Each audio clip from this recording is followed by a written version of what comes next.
Divine Grace, अभय चरणारविंद भक्ति वेदांत स्वामी शिल प्रभुपाद की जय। ओम विष्णुपाद परमहंस परिवर्जिकाचार्य तस्वीर श्रीमद डिवाइन ग्रेस भक्ति सिद्धांत सरस्वती गोस्वामी महाराज शिल प्रभुपाद की अनंत कोटि वैष्णव वृंद की नाम आचार्य श्रील हरिदास ठाकुर की प्रेम से कहू श्री कृष्ण चैतन्य प्रभु नित्यानंद श्री अद्वैत गदाधर शिवासादि गौर भक्त वृंद की श्री राधा कृष्ण श्याम कुंड राधा कुंड गिरि गोवर्धन की ब्रजभूमि वृंदावन धाम की मायापुर नवद्वीप धाम की पुरुषोत्तम क्षेत्र जगन्नाथपुरी धाम की गंगा मैया की जमुना मैया की तुलसी देवी की भक्ति देवी की समावेत भक्त वृंद की जय गौर प्रेमानंदे ग्रंथराज श्रीमद् भागवत महापुराण की सब कटे भक्तों की जय हरे कृष्णा, सब कटे भक्तों की जय हरे कृष्णा, सब कटे भक्तों की जय हरे कृष्णा। श्री श्री गुरु अन गौरंगा की जय। गौर प्रेमानंदे हरि हरि बोल। नमा ओम विष्णुपादाय कृष्ण पृष्ठाय भूतले श्रीमते भक्ति वेदांत स्वामिति नामिने नमस्ते सरस्वती देवी गौरवाणी प्रचारिणे निर्विशेषा शून्यवादी पाश्चात्य देशता गुरवे गौरचंद्राय राधिकाय तदालये कृष्णाय कृष्ण भक्ताय तद्भक्ताय नमो नमः। ओम नमो भगवते वासुदेवाय ओम नमो भगवते वासुदेवाय ओम नमो भगवते वासुदेवाय। नारायणं नमस्कृत्यं नरं चैव नरोत्तमं देवीं सरस्वतीं व्यासं ततो जयमुदीरये। नष्टप्रायेषु अभद्रेषु नित्यं भागवत सेवया भगवती उत्तम श्लोके भक्तिर्भवती नैष्टिकी। कृष्णाय वासुदेवाय देवकी नंदनाय च नंदगोपकुमाराय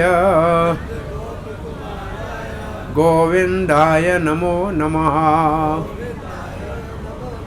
जय श्री कृष्ण चैतन्य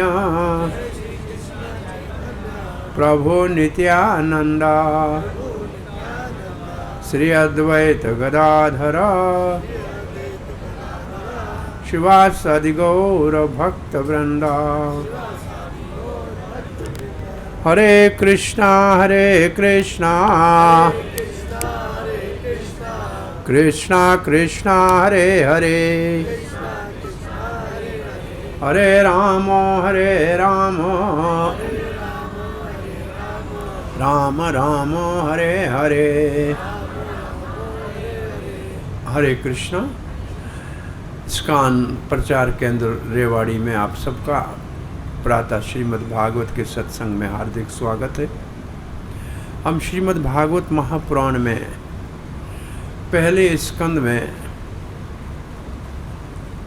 भागवत सुनने वाला सर्वश्रेष्ठ श्रोता परीक्षित महाराज, जिसके लिए भागवत का अवतार हुआ, उसकी 3 मात्र कुल की महान भागवत नारियों के भावों का हम श्रवण करते आ रहे हैं।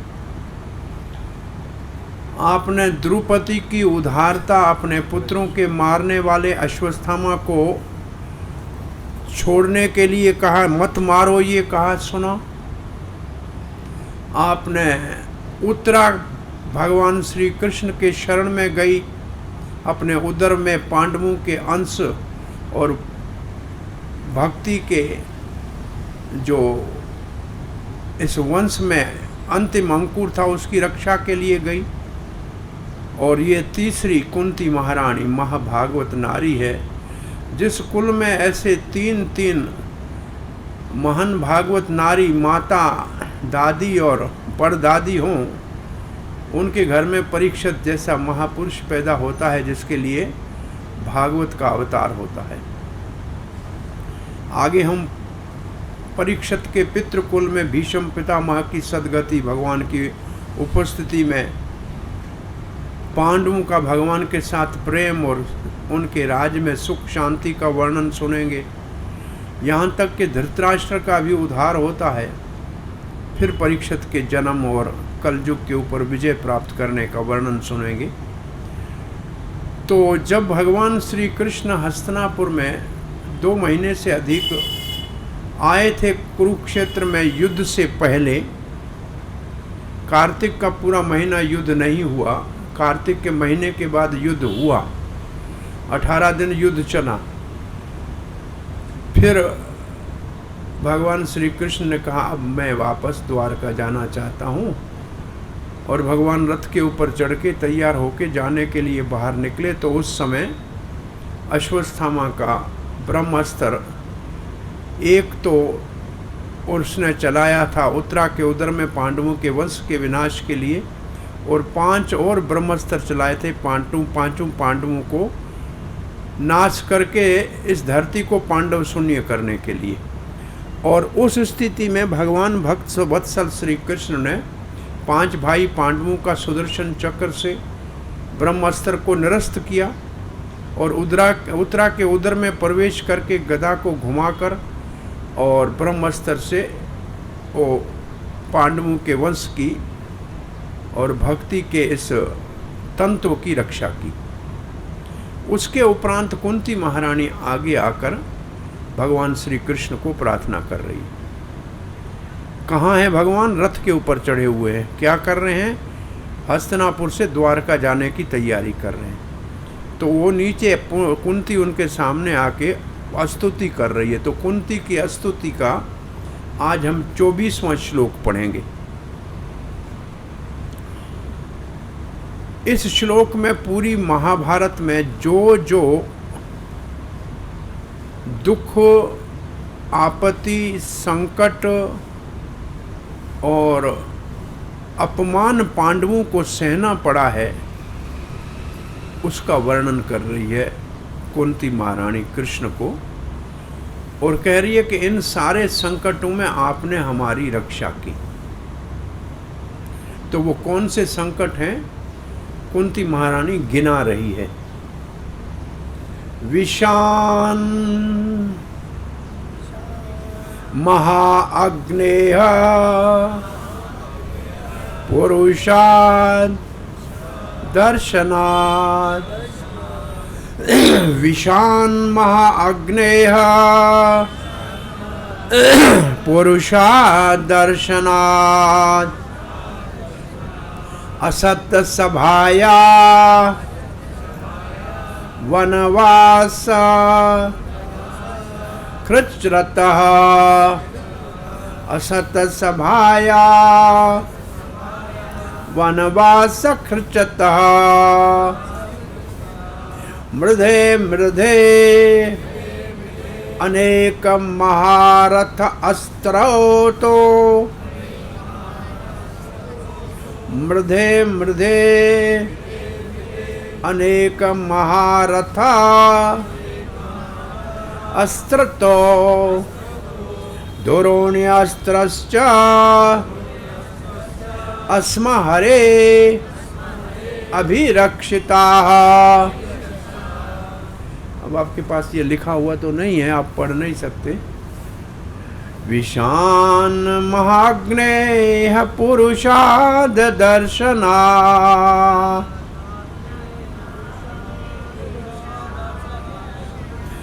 असत सभाया वनवास कृच्छ्रतः,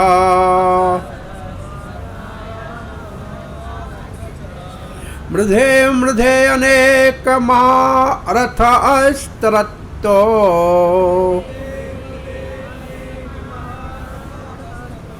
द्रोण्यस्त्रश्च स्मरे अभिरक्षिता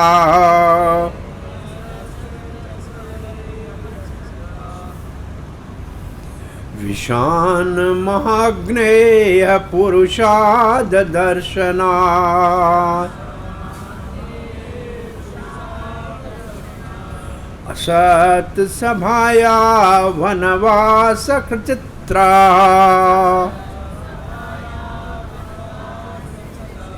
मृधे मृधे अनेक महारथ अस्त्रार्तो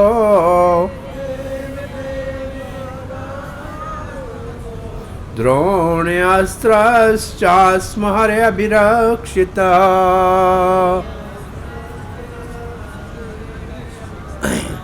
पढ़िए।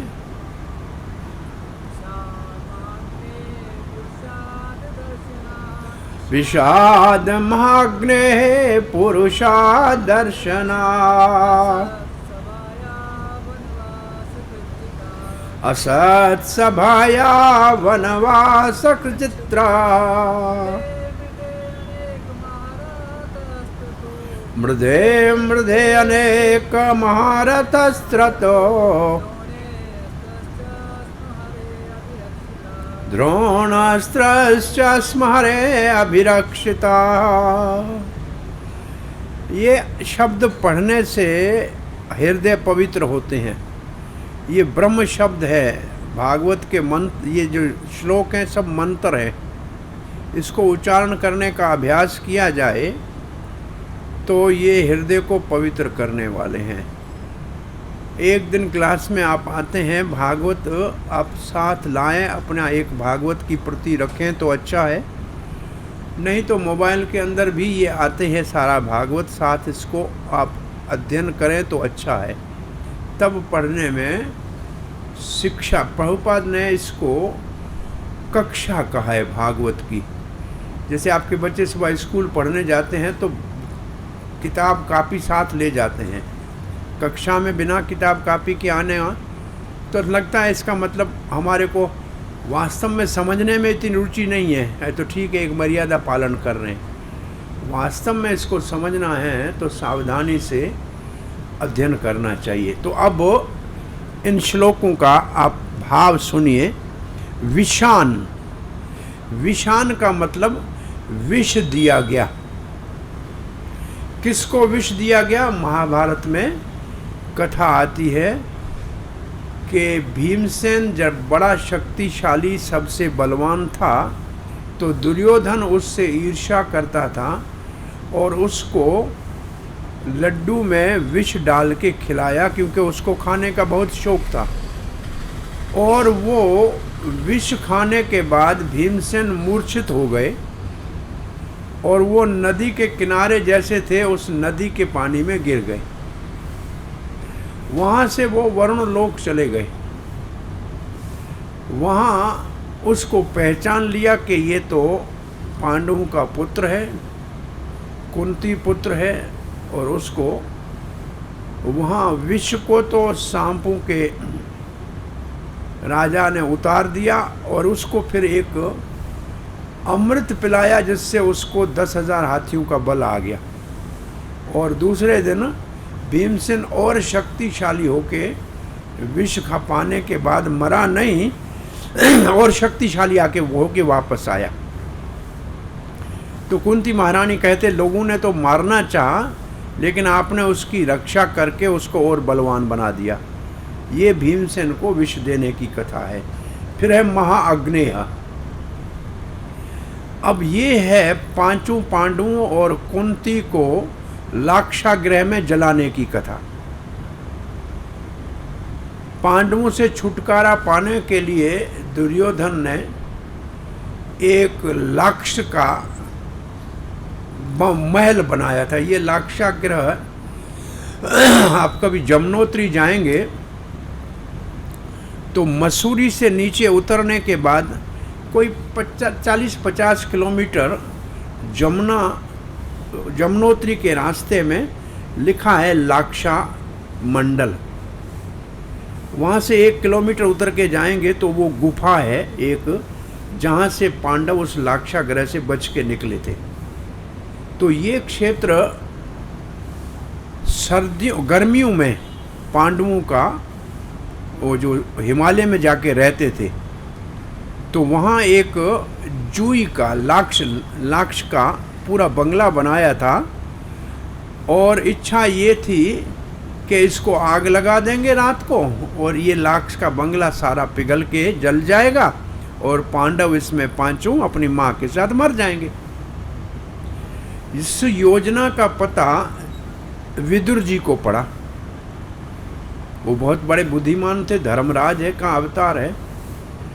उन्होंने संदेश भेजा पांडवों को, युधिष्ठिर को, और एक पिंजरे में चूहा देके उसके हाथ में भेजा। कुछ बोला नहीं, क्योंकि जिसके साथ संदेश दिया जाए वो भी कह सकता है कि इसने राज खोला। चूहा दे देना। युधिष्ठिर महाराज भी धर्मराज है, वो तो दोनों एक ही आत्मा है, दो शरीर हुए हैं। वो यमराज को मांडुक ऋषि ने श्राप दिया था, वो दासी पुत्र में विदुर बना था, राजा में युधिष्ठिर बना था और एक चंडाल वाल्मीकि भी बना था। तीन एक समय में यमराज को धरती के ऊपर जन्म लेने पड़े थे। तो वो वो तो दोनों एक ही हृदय थे, दो आदमी तो थे नहीं, दो सिर्फ शरीर थे, व्यक्ति तो एक ही था। उसके हर दिल की बात समझ गया कि चूहे का मतलब है कहीं से खुदाई करके और बाहर निकलने का रास्ता बनाओ। और युधिष्ठिर महाराज समझ गए कि ये जो घर है भवन में कोई खतरा है, इसलिए हमारे को हमारे चाचा विदुर जी इससे निकलने के लिए एक टनेल बनाने के लिए कह रहे हैं, एक गुफा बनाने के लिए कह रहे हैं। और उससे उन्होंने कारीगरों को बुला के उस महल से निकलने का एक रास्ता बनाया। और जिस दिन आग लगाने का योजना थी, उस दिन कोई गरीब एक स्त्री अपने 5 बच्चों के साथ भूखी हुई आई थी उनके पास। तो उन्होंने तो दयालुता से उनको भोजन आदि कराया। बोला आज हमारे को कहीं जगह नहीं है जाने की, क्या हम यहाँ सो जाएं? बोला सो जाओ। अब वो 5 लड़के और माता बाहर सोए हुए थे बेचारे। महल में लगी आग। पांडवों ने पहले ही रास्ता बना रखा था। उस गुफा के अंदर से भीमसेन अपनी माँ को गोद में उठाया, भाइयों को कंधे के ऊपर उठाया और ऐसे वो गुफा के अंदर से निकाल के बाहर ले गया। और जब दूसरे दिन 5 पुरुष और एक स्त्री के हड्डियों का निशान मिल गए तो वो खुश हो गए कि पांडव मर गए। लेकिन पांडव तो मरे नहीं। यहाँ से पांडव अज्ञातवास में चले गए। किसी को पता नहीं है कहाँ गए। वो तो मारने के लिए ही कहा था, तो अब वापस नहीं आया हस्तिनापुर। वहाँ से वो ब्राह्मण का वेश करके किसी ब्राह्मणी के घर में रुके हुए थे और वो ब्राह्मणी रो रही थी। तब ये तीसरा शब्द है पुरुषाद दर्शनाद। पुरुषाद दर्शनाद का अर्थ है राक्षस जो मानव को खाता है, इंसान को खाने वाला नर भक्षी। तो वो ब्राह्मणी रो रही थी। तो कुंती ने पूछा, बहन आप रो क्यों रही हो? बोला क्या बताऊं, आप हमारे घर में अतिथि है। हमारे यहाँ एक बहुत बड़ा भारी राक्षस है हिडम्बा, उसको बलि देनी पड़ती है और आज मेरे बेटे की बलि का दिन है। हर एक घर से एक बलि देनी पड़ती है, आज मेरा घर है। तो कुंती ने कहा आपके बेटा अकेला है, मेरे तो 5 हैं, मैं मेरे बेटे को भेज दूंगी। बोला आप क्यों देंगे, आप तो मेहमान है। बोला घर तो आपके में रह रहे ना, आग लगेगी इस घर में तो हम सब जलेंगे कि सिर्फ तुम्हारा बेटा जलेगा? हम जब मेहमान है बच जाएंगे। जब एक जगह रह रहे हैं तो कष्ट बराबर का होना चाहिए ना। तो मेरे तो 5 बच्चे हैं, कोई बात नहीं, मैं मेरे बेटे भीमसेन को भेज दूंगी। तो ये एक तो बड़ी उदारता कुंती की कि जिसके घर में रह रहे हैं उसके ऊपर संकट आए तो उस संकट में उसकी सहायता करनी चाहिए, भागना नहीं चाहिए। और फिर भीमसेन जब चला सामान ले जाकर जो उसको देना था बलि का, वो तो भीमसेन स्वयं खा गया। और जब वो हिडम्बा आया तो बड़ा गुस्से में कि मेरा सामान खाने का कहाँ है? बोला वो तो चला गया पेट में, अब क्या करना है। और उस हिडम्बा को भीमसेन ने पकड़ के मार दिया और फिर वो हिडम्बी उसकी पत्नी थी, उसके साथ विवाह भी कर लिया और भीमसेन का यह विवाह हुआ जिससे घटोत्कच का जन्म हुआ। तो ये तीसरा संकट बता रही है कुंती कि इतना बड़ा नरभक्षी था, उससे भी आपने हमारे बच्चों की रक्षा की। अब कहती है असत सभाया। अभी असत सभाया की कथा है कि यहाँ से पांडव जब बच के निकले, ब्राह्मण के वेश में घूम रहे थे, तो वो जमुना नदी में स्नान कर रहे थे। तो वहाँ गंधर्व चित्ररथ आया, उसने कहा आपके जीवन में पता है इतने संकट क्यों आ रहे हैं? अर्जुन आप मेरे मित्र हो, आपका कोई कुल पुरोहित तो है ही नहीं, आपका मार्गदर्शक धर्म का गुरु तो कोई है नहीं, तो आप कैसे जीवन में सफलता प्राप्त करोगे? उसी दिन पांडवों ने धौम्य ऋषि को अपना पुरोहित नियुक्त किया और धौम्य ऋषि के मार्गदर्शन जैसे लिया, सीधे पंजाब में पांचाल देश आ गए। महाराज द्रुपद के यहाँ द्रौपदी का स्वयंवर हो रहा था और उस स्वयंवर में दुर्योधन भी आया था, कर्ण भी आया था, भगवान श्री कृष्ण भी वहाँ आए हुए थे और भी सारे भारत के राजकुमार आए हुए थे।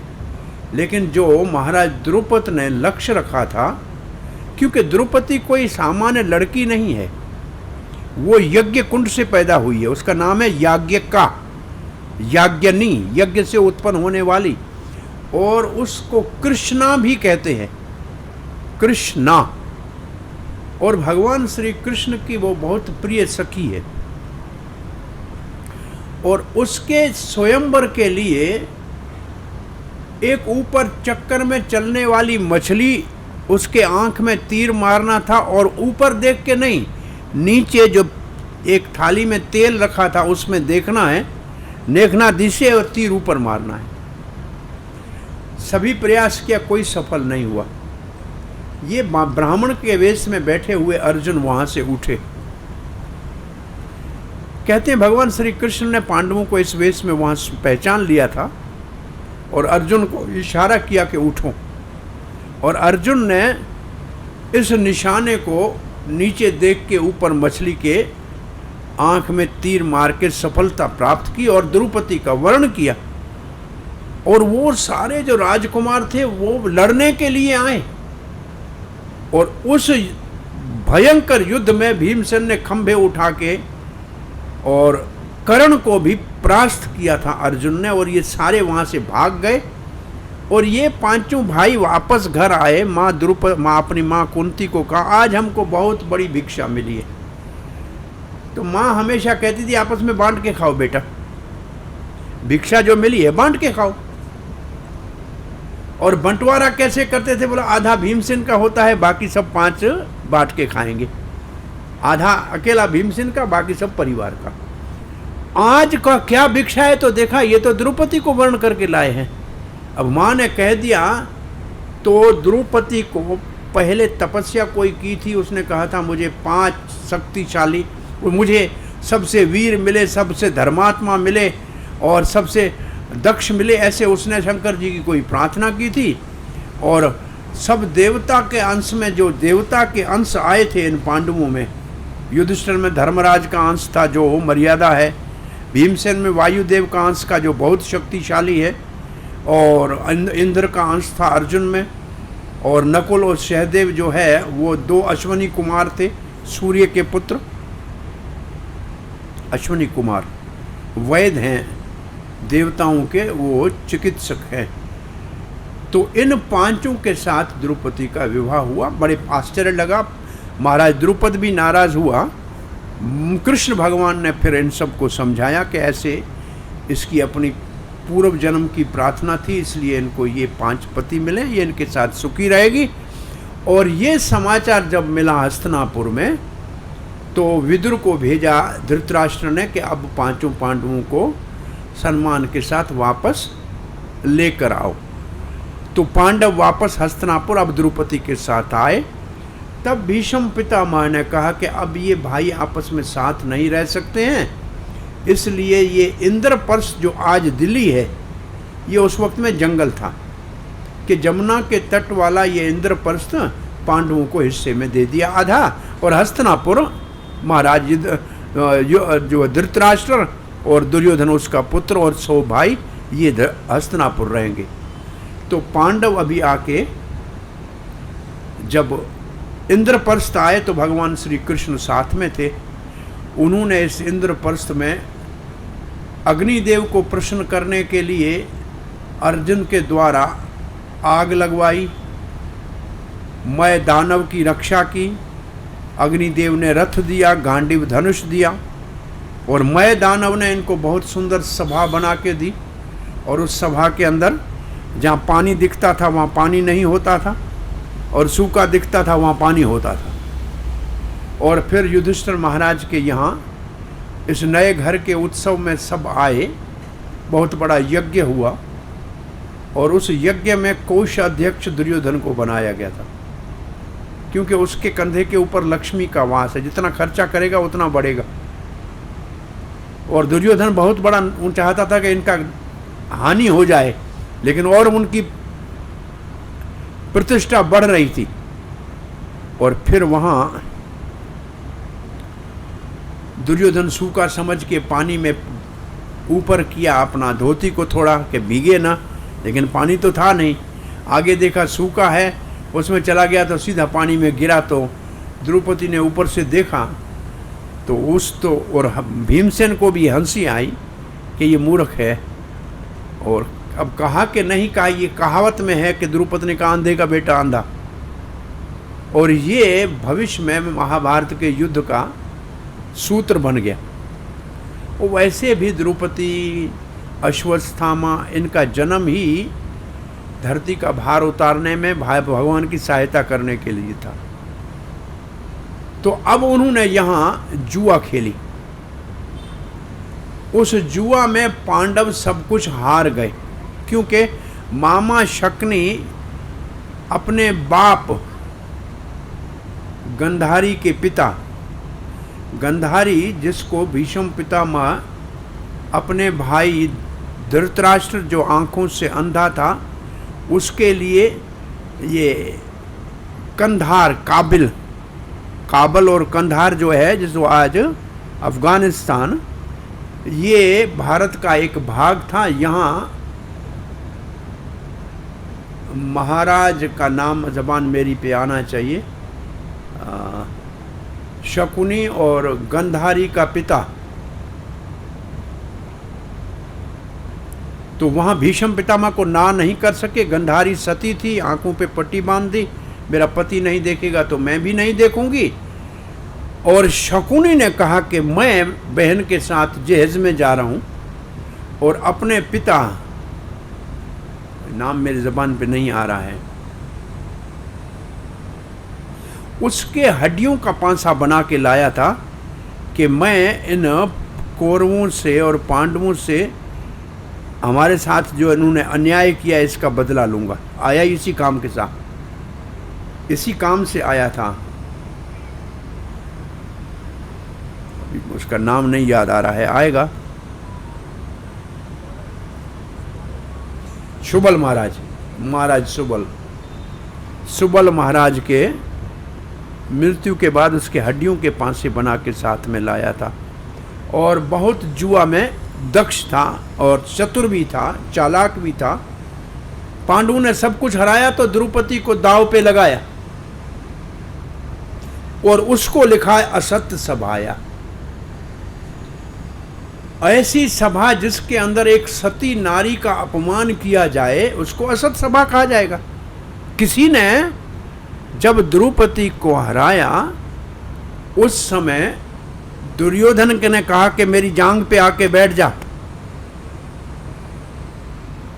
अब पांचों भाई तो हराए हुए थे, वो बोल नहीं पाए, लेकिन भीमसेन ने उस वक्त कहा, जिस जांग की और इशारा कर रहे हो ना, इस जांग को मैं तोड़ूंगा, ये मेरा वचन। और कर्ण ने वैशा कहा, 5 की पत्नी हो, वैशा हो। और दुशासन जिसके अंदर 10,000 हाथियों का बल था, उसको कहा कि इसकी साड़ी खींच के और इसको निर्वस्त्र कर दो। इसलिए उसको असद सभा कहा गया। और कुंती महारानी कहती है उस असद सभा में द्रौपदी उस दिन एक ही वस्त्र में थी, वो रजसला थी। उसको बालों से घसीट के सभा में लाया गया और सभा में धर्मराज युधिष्ठिर बैठा था, भीमसेन, दुनिया के विश्व के सर्वश्रेष्ठ योद्धा बैठे थे और द्रौपदी के पति थे, लेकिन हाथ बंधे हुए थे, हार चुके थे, दास बन चुके थे। उस सभा में भीष्म पितामह भी सर नीचे करके बैठ गया। उस सभा में कृपाचार्य ने सिर्फ ऐसे उंगली उठाई थी कि एक भगवान सहारा हो सकता है और कोई नहीं यहां सहारा हो सकता, इतना इशारा किया था कृपाचार्य ने। द्रोणाचार्य भी सर नीचे करके बैठा था। विदुर ने उठ के कहा था कि जो हारा हुआ व्यक्ति है वो किसी को कैसे दांव पे लगा सकता है, वो तो पहले स्वयं हार गया है। और यही द्रौपदी ने कहा कि न्याय तो करो मुझसे, जो हारा हुआ है वो कैसे मुझे दांव पे लगा सकता है? वो मेरा पति होता तो लगा था, वो तो दास हो गया, अब मेरे को कैसे दांव पे लगा सकता है? ये तो अन्याय है, मेरे से न्याय करो। वो राजा धृतराष्ट्र भी अंधा तो था, सर नीचे करके बैठ गया। विदुर ने एक कहा था ये अन्याय है, ठीक नहीं है। उस सभा में फिर द्रौपदी ने द्वारकाधीश कहा, नहीं, आंखों में आंसू आ गए और घट घट के नाथ भगवान श्री कृष्ण, तो कहते भगवान श्री कृष्ण भोजन कर रहे थे द्वारका में। रुक्मणी उनके सामने भोजन की थाली परोस के लाई थी। उन्होंने भोजन में हाथ में नहीं लगाया, बोला एक मेरा भक्त बड़े संकट में है, मुझे पुकार रहा। बोला फिर आप रथ को बुलाओ, दारू को बुलाओ, रथ में चढ़ के जाओ। बोला रथ पहुंच नहीं पाएगा, संकट बहुत विकट है। बोला फिर गरुड़ के ऊपर चढ़ के जाओ। बोला गरुड़ भी पहुंच नहीं पाएगा। और थोड़ी देर के बाद भगवान श्री कृष्ण शांत हो गए। तो पूछा रुक्मणी ने, फिर आपके भक्त की रक्षा कैसे हुई? बोला भक्त ने 2 आंसू बहाए, और आंसू सबसे शक्तिशाली वेहिकल है मेरे को भक्त के पास पहुंचाने के लिए। जो भगवान के लिए आंसू बहाता है और भगवान उसके एकदम निकट में आ जाते हैं। और द्रौपदी के यहाँ भगवान 10,000 गज हाथी, बल घट्यो न 10 गज चीर, दास 10 वाल का साड़ी खत्म नहीं हुई। और 10,000 साल के बल, 1000 हाथियों के बल वाला दुशासन साड़ी खींच के हाँफता हुआ नीचे गिरा, लेकिन द्रौपदी की लाज भगवान ने साड़ी, अकुट साड़ी दे के रख ली। ये कुंती महारानी कहती है उस असत सभा में आपने हमारी पुत्र वधू को कैसे बचाया।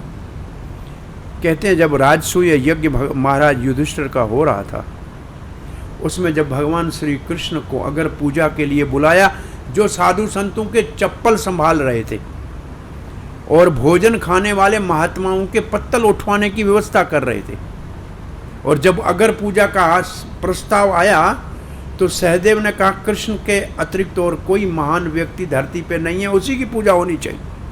भीमसेन ने कहा इससे बड़ा कोई नहीं है, मैं इसका समर्थन करता हूँ। कृष्ण को व्यक्ति भेजा के जाओ, उसको बुलाओ, आपकी पूजा होनी है युधिष्ठिर के यज्ञ में। तब शिशुपाल जो उनकी अपनी मासी का लड़का था, श्री कृष्ण से द्वेष करता था। वो वास्तव में वो जय था जो वैकुंठ का द्वारपाल था, जिसको तीसरे जन्म में असुर बनना था। उन्होंने कृष्ण को गालियां देना शुरू की और कृष्ण शांत रहे। 100 गालियां पूरी हो गई। पांडवों को क्रोध आया। कृष्ण ने कहा कुछ मत करो। श्री कृष्ण ने सुदर्शन चक्र का आह्वान किया, शिशुपाल का गर्दन कटा, शिशुपाल की आत्मा भगवान के चरणों में प्रवेश किया। उस वक्त भगवान की उंगली के ऊपर थोड़ा सा खराश आया।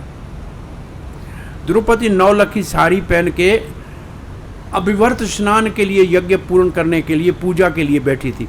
उसने अपनी साड़ी को फाड़ा और उसका टुकड़ा भगवान की उंगली के ऊपर लगाया। भगवान मुस्कुराए, बोला ये टुकड़ा जो आपने लगाया है इसके बदले में आपकी आवश्यकता के समय में रक्षा करूंगा। वो इस टुकड़े के बदले में साड़ी बन के भगवान ने उसकी रक्षा की। भाव ये है कि हम ये यथा माम प्रपद्यन्ते तांस तथैव भजामि अहम्। जिस भाव से हम भगवान को सेवा करते हैं वैसे भगवान हमारी रक्षा करते हैं। और इसके बाद है वनवास कृच्छ्रेण। वनवास में कितने संकट आए, और विशेष संकट जो वनवास का है वो एक बड़ा अद्भुत संकट है। कौन सा संकट वनवास की बात कर रहे हैं? वनवास में पांडवों को 12 साल का वनवास और 1 साल का अज्ञातवास दिया गया था। पांडव वनवास के समय ब्रज में काम्य वन में रह रहे थे। काम्य वन में आप कभी जाएं तो वृंदावन के वनों में एक काम्य वन है, और काम्य वन में एक पांडवों का मंदिर है जहाँ 5 पांडव, आज भी 5 पांडवों का मंदिर है। कोई गरीब एक परिवार है उसकी पूजा करती है, 5 पांडव खड़े हैं, और उसके सामने वो तालाब है जो यक्ष का था, जहाँ पांडव पानी के लिए गए थे और सब मरे थे। युधिष्ठिर महाराज ने यक्ष के प्रश्नों का उत्तर दिया था। वो तालाब भी उधर काम्य वन में है। और एक और बहुत सुंदर स्थान है, उसको कहते हैं पांडवों का तालाब, पांडव गुफा। ये भी जो शनिदेव का मंदिर है एक आजकल कोकिल वन में, उसके बिल्कुल पीछे पांडु तालाब और पांडु गुफा है। तो यहाँ पांडव रहे थे। जब पांडव यहाँ रह रहे थे तो दुर्वासा ऋषि अपने 10,000 शिष्यों के साथ दुर्योधन के महल में आया था। दुर्योधन उनका बहुत बड़ा आदर सत्कार करके भोजन खिलाया, खुश हो गए, बोला क्या आशीर्वाद दें। और दुर्योधन दुष्ट था, कहा कि हमारे भाई पांडव रह रहे हैं काम्य वन में, आप उनके पास मेहमान बन के आतिथ्य उनका स्वीकार कीजिए, बस यही हमारे को आशीर्वाद दीजिए। हमारे भाइयों के पास चले जाए, दोपहर के बाद जाना, क्योंकि सुबह वो पूजा में होते हैं। दुष्ट का विचार क्या था कि सुबह द्रौपदी भोजन कर लेगी, उसके बाद किसी को कुछ खिला नहीं पाएंगे, और ये नाराज होकर उसको शराब देगा तो ये अपने आप मर जाएंगे, हमारी जान छूट जाएगी। ये है वन के वास में सबसे ज़्यादा भयानक संकट पांडवों के ऊपर आया। और 10,000 शिष्य लेके आ गया कौन? दुर्वासा जी आ गए, कहा महाराज भोजन करेंगे। महाराज ने कहा पधारिए, क्षत्रिय है। और सूर्य देव ने तो प्रसन्न होके युधिष्ठिर महाराज को एक ऐसा अक्षय पात्र दिया था, वो द्रौपदी जब तक कितने खिलाए, कितनों को खिलाए, सब खा सकते हैं। स्वयं खा ले तो फिर दूसरे दिन से पहले उसमें कुछ नहीं पैदा होगा, तब तक नहीं खिला सकता दूसरे दिन। और द्रौपदी खा चुकी थी आज। दुर्वासा ने कहा मैं जमुना स्नान करके आता हूँ, तब तक आप भोजन की व्यवस्था करें। अब युधिष्ठिर महाराज ने कहा भोजन? द्रौपदी ने अब कुछ नहीं हो सकता, आज मैंने खा लिया, अब तो कल ही होगा। अब इस संकट में द्रौपदी ने कृष्ण को पुकारा, और कृष्ण दौड़ता हुआ आया और आते कहा ए कृष्णा, पांचाली में बहुत भूखा हूँ, तेरे पास कुछ है खाने को? बोला पहले इतने भूखे और हैं, तुम भी भूखा ही आया, हम तो तुमको सहायता के लिए बुलाया था। बोला बात छोड़ो, मेरे को बहुत भूख लगी है। बोला आज तो मैंने खा लिया, पात्र खा ली। बोला पात्र लाओ, इधर देखूं कुछ है क्या। वो पात्र में देखा कि इतना पालक का एक छिलका और एक चावल का दाना आधा पड़ा था। भगवान ने उठा के मुंह में डाला, कहा मैं तृप्त जगत तृप्त। और जैसे भगवान ने कहा अब मैं संतुष्ट हो गया, और स्नान करते हुए दुर्वासा उसके शिशुओं का पेट फूलने लगा और डकार आने लगी। बोला गुरुजी अब तो खा नहीं पाएंगे। बोला खा नहीं पाओगे? 10,000 प्लेट का ऑर्डर दिया है, कैंसिल कैसे करेंगे? ये तो बड़ा संकट में हो जाएगा। बोला फिर बोला भागो यहाँ से, ऊपर और धोती करो ऊपर और भागो, क्योंकि भीमसेन बुलाने आ रहा है, दिख रहा है सामने से, और नहीं जा पाएंगे तो बड़ा अपमान होगा। और मैं तो जानता हूँ कि वैष्णव के अपमान का तो पहले भी सुदर्शन चक्कर मेरे पीछे लगा था, तो अम्बरीश महाराज से जब ऐसे किया था, अब हो नहीं सकता ऐसे, आप भागो। मैं खड़ा हूँ। वो सब शिशुओं को तो भगा दिया और यहाँ श्री कृष्ण ने कहा जाओ बुला के आओ भीमसेन। गदा भीमसेन ने कंधे के ऊपर रखी और चला यमुना के किनारे। दुर्वासा जी को देखा, प्रणाम किया, बोला देव ऋषि आप कृपा करके महर्षि पधारी। और दुर्वासा शंकर भगवान का अंश है और दुर्वासा अनुसूया और अत्रि का पुत्र है और ये शंकर भगवान के अंश से उत्पन्न है। अत्रि और अनुसूया के घर में ब्रह्मा विष्णु और महेश तीनों जन्म लिए थे। तो ये जो महेश का अंश है दुर्वासा, कोई सामान्य ऋषि नहीं है, ये शंकर भगवान का ही अंश है। और दुर्वासा को भीमसेन ने कहा भोजन, बोला आज बेटा भोजन कर नहीं पाएंगे, कभी अन्य समय के ऊपर आएंगे, आज सब हमारे शिष्यों का पेट भर गया। बोला फिर? बोला आप महाराज भोजन तो करने चलो। बोला कोई भोजन कराता है महात्मा को आशीर्वाद के लिए ना, आपको जो चाहिए आशीर्वाद ले लो, आज भोजन नहीं करेंगे, दोनों हाथों से आशीर्वाद देंगे, आपका वनवास का सारा जीवन बिना संकट के अभी पूरा होगा, ये मेरा आशीर्वाद है। भीमसेन ने कहा आप इतने प्रसन्न हुए तो एक और आशीर्वाद दे दो। बोले जो मांगो दे दो। भीमसेन ने कहा मैं खाता बहुत ज्यादा हूं, मेरे को विरकोधर कहते हैं, पेटू हूं मैं इतना ज्यादा खाता हूं तो मेरे को सोच भी तो ज्यादा जाना पड़ेगा ना, खाऊंगा तो निकालना पड़ता है। अब ये सारा षड्यंत्र आपको यहाँ भेजने का महाराज शकुनी ने बनाया है।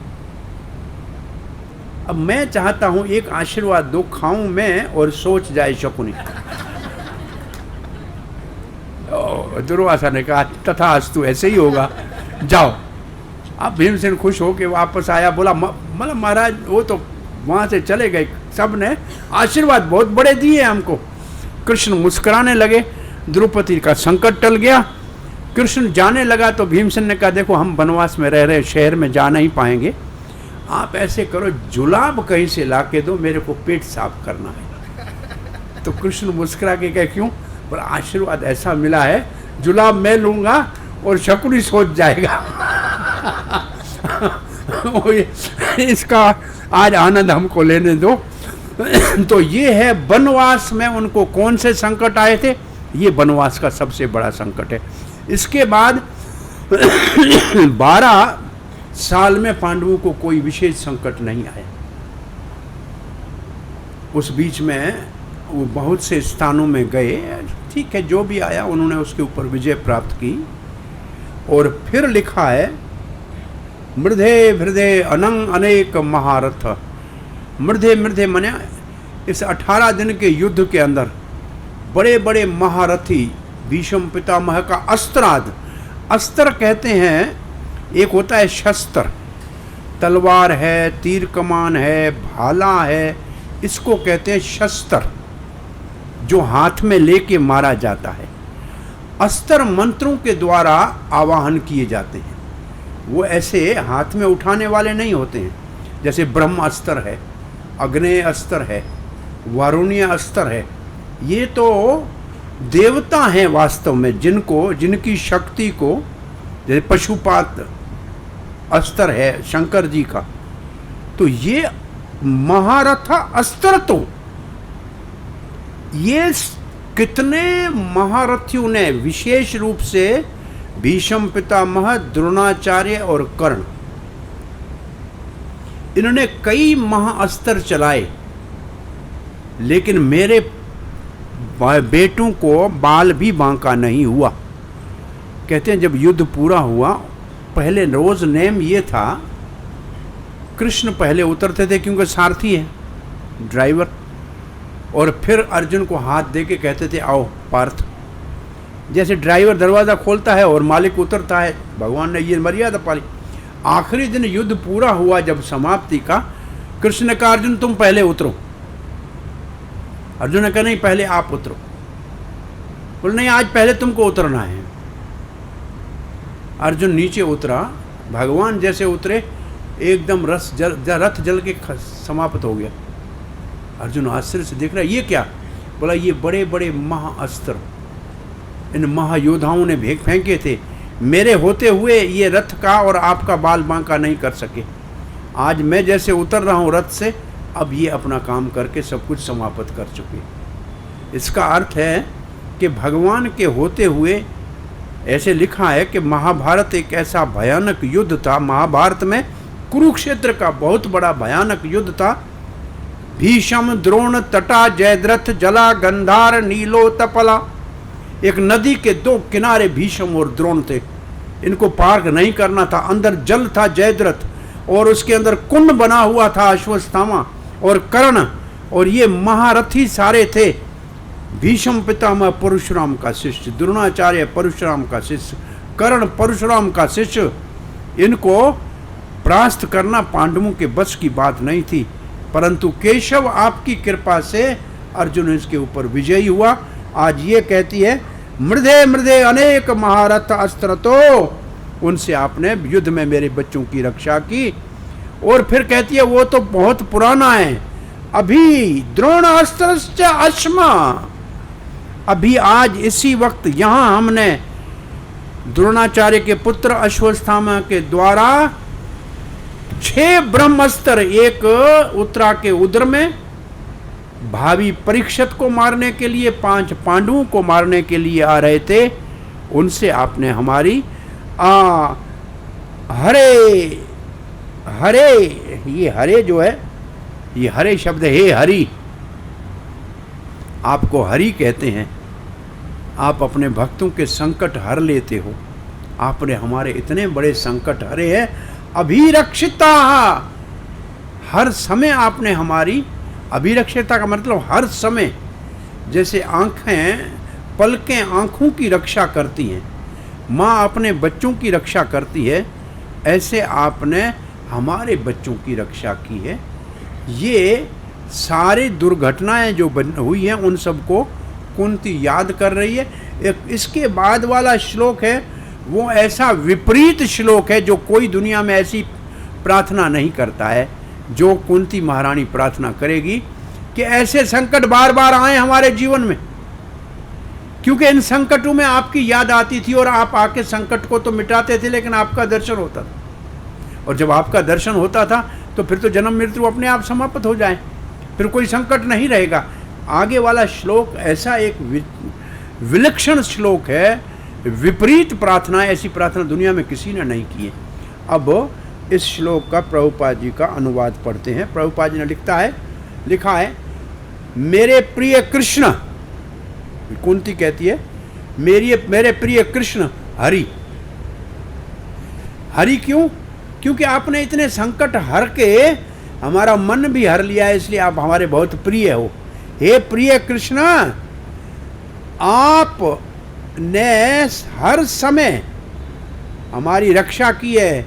हमारे बेटे भीमसेन को विष से बचाया, महालाक्षागृह की अग्नि से बचाया, नरभक्षी राक्षसों से बचाया, असत सभा में द्रौपदी की रक्षा की, मेरी पुत्रवधू की, और वनवास के समय जो संकट आए उनसे बचाया, दुर्वासा आदि का, और फिर इस कुरुक्षेत्र के युद्ध में बड़े बड़े महारथियों के अस्त्रों से रक्षा की, और अभी आपने अश्वत्थामा के ब्रह्मास्त्र से हमारे पुत्रों की रक्षा की है।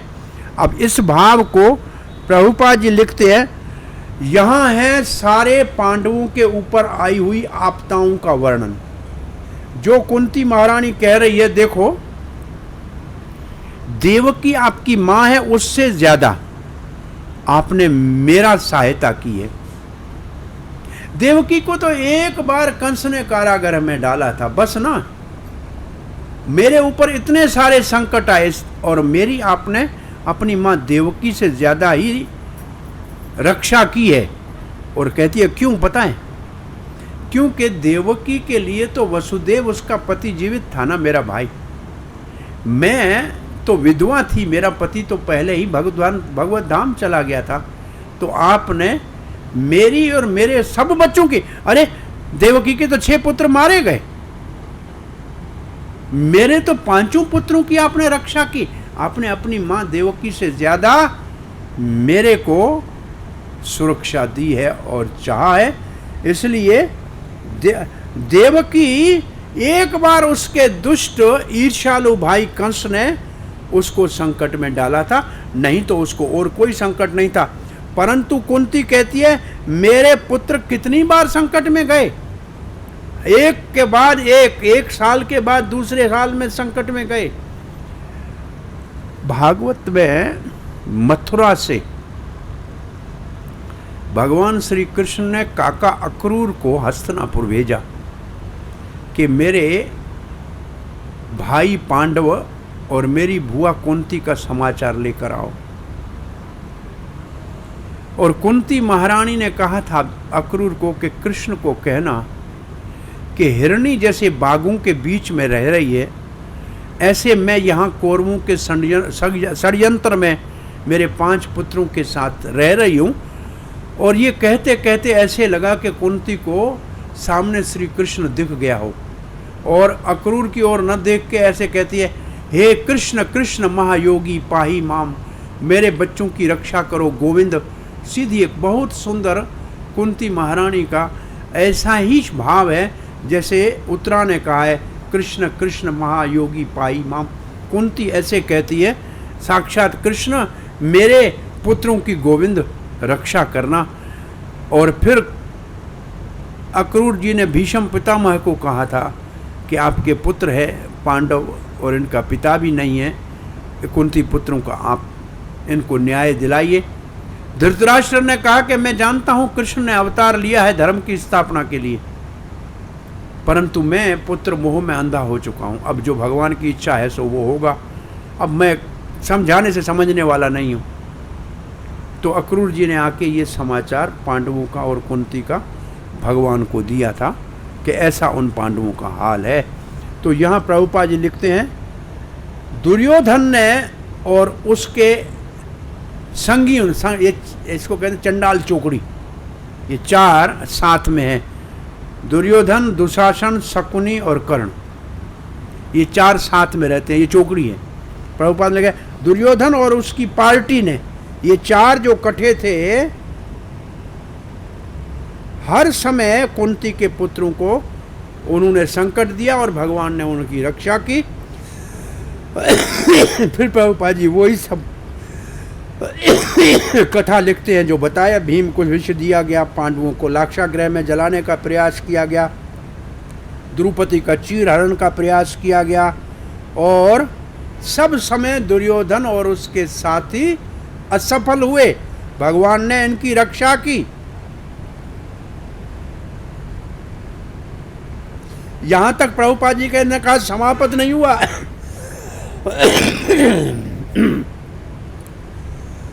कुरुक्षेत्र के युद्ध के अंदर भीष्म और कर्ण जैसे महायोद्धा थे, महारथी थे, उनसे भी भगवान ने बचाया। ब्रह्मास्त्र द्रोणाचार्य के बेटे के से भी बचाया, उत्तरा के उदर में परीक्षित को। ये सब कुंती महारानी को एकदम याद आ रहा है और कृष्ण को कह रही है, आप हमारे रक्षक हो, हर संकट में हमारे आप रक्षक हो। कुंती की इस प्रार्थना से हमको ये सीखना चाहिए, जो भगवान का शरणागत है उसके सारे संकट और जीवन में आने वाले कष्ट, उनसे भगवान उनकी रक्षा करते हैं। जैसे भगवत गीता में भगवान ने घोषणा की है, प्रतिजानी कौन्तेय न मे भक्त प्रणश्यति। अर्जुन, संसार में डंडोरा पीट के आप वचन दो कि कृष्ण कहते हैं मेरे भक्त का कभी नाश नहीं होता है, हर समय हर हाल में मैं उसकी रक्षा करता हूँ। तो भगवान अपने भक्तों की रक्षा करते हैं। भगवान भक्त वत्सल हैं, भगवान दीनानाथ हैं, दीनों का सहारा है। हमको भगवान के भक्त बनना चाहिए, भगवान के शरणागत होना चाहिए। और शरणागति का एक लक्षण है, 6 लक्षणों के 6 लक्षण है शरणागति का, उनमें से एक लक्षण है इति विश्वास हो, ये विश्वास है भगवान रक्षते, भगवान हमारी रक्षा करेंगे, ये पूर्ण विश्वास होना चाहिए। शरणागति के 6 लक्षण हैं, उसमें से एक लक्षण ये है कि हर हाल में भगवान हमारी रक्षा करेंगे, क्योंकि हमने भगवान का शरण लिया है और भगवान ने वचन दिया। तो भगवान का भक्त बनने के लिए अंतर्राष्ट्रीय कृष्ण भावना अमृत संघ मुख्य रूप से लोगों को कृष्ण भक्ति भागवत और गीता के माध्यम से कृष्ण की शरणागति और भक्ति का मार्ग दिखा रहा है और सिखा रहा है। और जो भाग्यशाली इस मार्ग के ऊपर आना चाहते हैं, उनके कई जन्मों के पुण्य इकट्ठे हुए हैं तब आ रहे हैं। एक जन्म के पुण्य वाला नहीं आ सकता है। कई जन्मों के पुण्य जिसके इकट्ठे होते हैं उसको इस तरह भक्तों का संग मिलता है। और भगवत भक्तों के संग में भगवान से जुड़ने का, भगवान की सेवा में लगने का, भगवान की प्रेममयी भक्ति करने का सौभाग्य प्राप्त होता है। और हर हाल से वो भगवान के संरक्षण में सुरक्षित हो जाता है और उसको सुरक्षाता का कवच भगवान के नाम के रूप में प्रदान किया जाता है, जो हर हाल में भक्त की रक्षा भी करता है और उसके हृदय में भगवत प्रेम जो है उसको प्रकट करने में भी सहायता करता है। तो आप सब भाग्यशाली हो। इस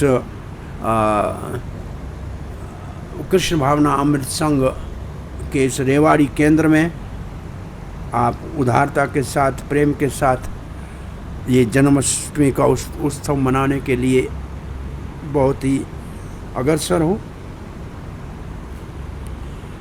भगवान का जन्मदिन मनाने का कार्य ये हमारा भगवान के प्रति प्रेम का सूचक है।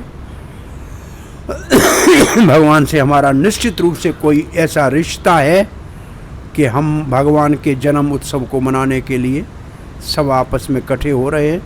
रात को 12 बजे तक जागेंगे और भगवान का जन्मदिन मनाएंगे, उपवास रखेंगे और दूसरों को भी भगवान श्री कृष्ण की भक्ति में लगाने का प्रयास करेंगे। और जो ऐसे भगवान श्री कृष्ण की भक्ति में दूसरों को लगाता है वो भगवान श्री कृष्ण को बहुत प्रिय हो जाता है। उससे प्रिय और कोई था नहीं, है नहीं और होगा नहीं। इसलिए भगवान से के प्रिय बनने के लिए